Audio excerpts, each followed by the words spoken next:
Seyircilerimiz bu geceki programımızın ilk şarkısını Türk sanat müziği solistimiz Müşerref Akay seslendiriyor. Teoman Alpay'ın çok sevilen şarkılarından biri. Kıskanırım seni ben. Müşerref Akay.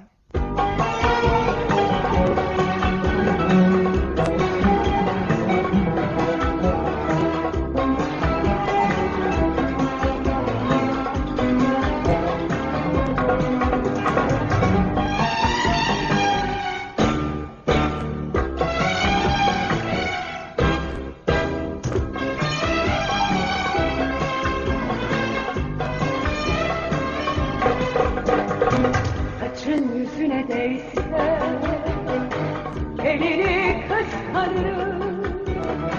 Birine söz söylesen dilini kıskanırım. Saçın yüzüne değse elini kıskanırım. Birine söz söylesen dilini kıskanırım. Kıskanırım seni ben, kıskanırım kalbimden. Bu nasıl aşk Allah'ım, öleceğim derdimden. Kıskanırım seni ben, kıskanırım kalbimden. Bu nasıl aşk Allah'ım, öleceğim sevgimden.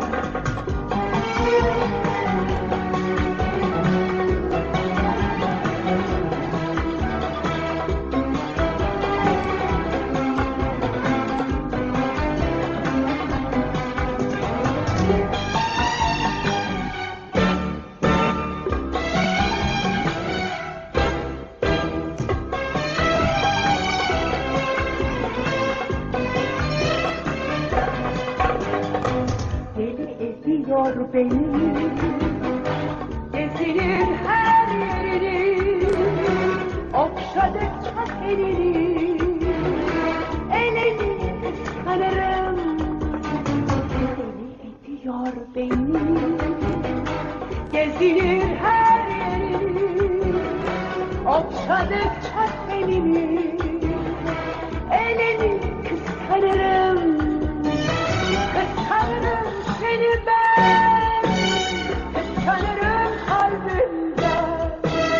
Bu nasıl aşk Allah'ım, öleceğim derdimden. Kıskanırım seni ben, kıskanırım kalbimden.